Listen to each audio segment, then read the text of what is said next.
मैं हूं प्रीतपाल सिंह। एक नज़र अभी तक की खास खबर। सर, ग्राम पंचायत थोथा ग्राम खमहरिया में पहुंचे हैं, जहां पर मकान जेसीबी द्वारा गिराया गया है। इनके विषय में आप क्या कहना चाहते हैं? ये बहुत बड़ा नंबर है जी जी जिसमें 10 बीघे बंजर है और 14 लोगों का पट्टा। जी। लेकिन कहीं न कहीं विपक्षी के द्वारा यह दर्शाया गया कि 14 पट्टा खारिज कर दिया गया। मुकदमा विचाराधीन है हाई कोर्ट में भी और एसडीएम न्यायालय में भी। जी जी। लेकिन तत्काल जो 1 महीने का समय दिया जाता है, 1 महीने का समय न दिए जाने के बावजूद 2-4 दिन पहले नोटिस देकर जी इनके घर को गिराया गया। जबकि सबसे बड़ी बात यह है कि जिन जन्मेजय के प्रार्थना पत्र पर इन लोगों का घर का ध्वस्तीकरण किया गया है, जी। कहीं न कहीं हम अभी इंतखाब में देखें इनका नाम नहीं है। और सबसे बड़ी बात है, कोरोना महामारी ये वैश्विक महामारी है। इसमें माननीय उच्च न्यायालय के हाई कोर्ट के निर्देश के अनुसार एक आदेश जारी हुआ, जिसमें 2/8/2021 तक ना किसी किराएदार को घर से निकाला जाएगा, न कोई निर्माण ध्वस्त किया जाएगा और ना ही किसी कारणवश बैंकिंग व्यवस्था का जबरदस्ती वसूलीकरण किया जाएगा। इन सब चीज़ों को दरकिनार करते हुए सबसे बड़ी बर्बरतापूर्वक स्थिति यह है कि बारिश हो रहा था। यहाँ पर 14 लोगों के जो पट्टे वाले घर बने थे जी, कुछ लोगों के मढ़े थे और 6-7 लोगों के कच्चे मकान बन गए थे। और लगभग 5 वर्ष पहले के ये बने मकान यहाँ आप देख सकते हैं। इन पेड़ों को देखने से पता चलेगा कि हाँ, इनका रहायशी यहाँ था या नहीं था।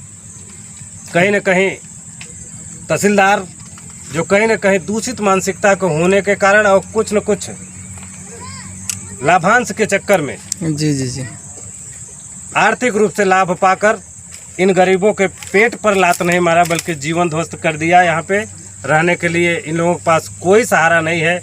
जहाँ की एक तरफ हम सरकार का कहीं न कहीं चाहते हैं कि सरकार चाहती है कि दलितों के हम उत्थान के लिए काम करेंगे, लेकिन ये शासन प्रशासन में बैठे लोग एसडीएम और तहसीलदार ओम प्रकाश पांडे और इंस्पेक्टर राजेश सिंह के बात करने के बावजूद हमने यह आर्डर उनको भेजा और संबंधित जिलाधिकारी को भी उसी समय भेजा कि जिलाधिकारी महोदय, आपके तहसीलदार और मैंने एसडीएम को, इंस्पेक्टर को और डीएम को सबको यह आदेश भेजा कि कहीं न कहीं यह आदेश बताता है कि अभी तक 2/8/2021 तक कोई डिमोलिशन नहीं किया जाना चाहिए। यह भी उच्च न्यायालय का आदेश है, जबकि बताया जाता है कि उच्च न्यायालय का आदेश है कि हमें वहाँ घर गिराना है। लेकिन कहीं न कहीं इतने बड़े नंबरान होने के बावजूद भी इनके जो 14 पट्टे मिले थे और आज वो 10 बीघा जो बंजर है वो कहाँ है? कहीं न कहीं इन लोगों के लेखपाल, कानूनगो और तहसीलदार एसडीएम के मिली भगत से और कुछ पुलिस विभाग के भ्रष्ट जो घुसखोर टाइप के लोग हैं, उन सभी के और ओम प्रकाश पांडे के बारे में मैं बता देना चाहता हूं कि तीसरी चौथी बार 3 साल में यहाँ आए। यहाँ कौन सी ऐसी मिठाई बट रही है कि बार बार यहीं अपना ट्रांसफ़र करा लेते हैं, क्योंकि यहाँ उनकी घुसखोरी अच्छे से चलती है। तो मैं चाहता हूं ऐसे ओम प्रकाश पांडे जैसे भ्रष्ट तहसीलदार और राजेश सिंह जैसे अमानवीय व्यवहार करने वाले इन महिलाओं को बर्बरतापूर्वक जाति सूचक गालियां दे देकर और यहाँ के आदिवासी कोल बिरादरी के लोगों को जिस हिसाब से उन्होंने बर्बरतापूर्वक पीट कर और जाति सूचक और भद्दी औरतों को गाली दे करके इनका घर ध्वस्तीकरण किया गया और सारे नियम कानून को ताक पर रख के सिर्फ कहीं न कहीं कुछ लाभांश के चक्कर में और घुसखोरी के चक्कर में ऐसे कर्मचारी, ऐसे अधिकारियों के खिलाफ तत्काल कोई कार्यवाही होनी चाहिए। मैं शासन को, माननीय मुख्यमंत्री जी को भी पत्र लिखूंगा और कहीं न कहीं हम आगे भी कोई सहारा लेंगे कि इनका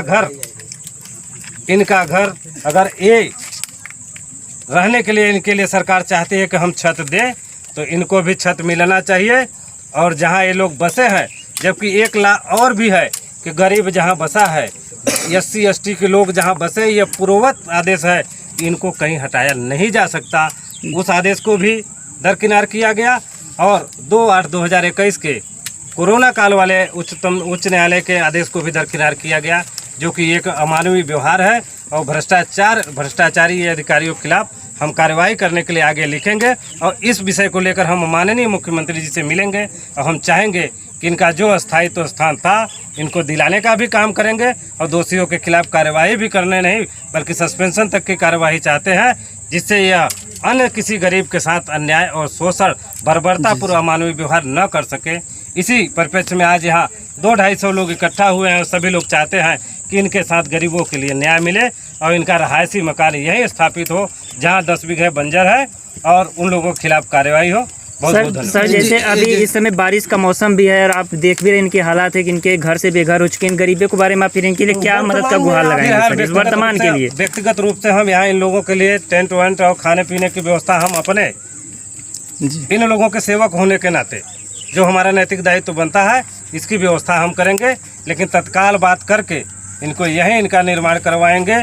उसके चाहे किसी न किसी रूप में गरीबों के सहयोग के लिए जब सरकार काम कर रही है तो उसमें हम इस विषय को भी आगे बढ़ाने का काम। और बाकी के सर जो इसमें जो दोषी अधिकारी हैं उनके प्रति आप क्या कहेंगे? उन दोषी अधिकारियों को क्या आप चाहेंगे कि जल्द दोषी अधिकारियों के खिलाफ हम माननीय मुख्यमंत्री जी को पत्र लिखेंगे जी। और हम इन नियमों के लेकर हम आगे भी कार्रवाई कराने का प्रयास करेंगे और जल्द से जल्द आप लोगों को रिजल्ट रहेगा कि इन भ्रष्ट अधिकारियों के खिलाफ, चाहे वह एसडीएम हो, चाहे तहसीलदार हो और चाहे यह इंस्पेक्टर राजेश सिंह हो, सबके खिलाफ हम कार्रवाई कराने का काम करेंगे।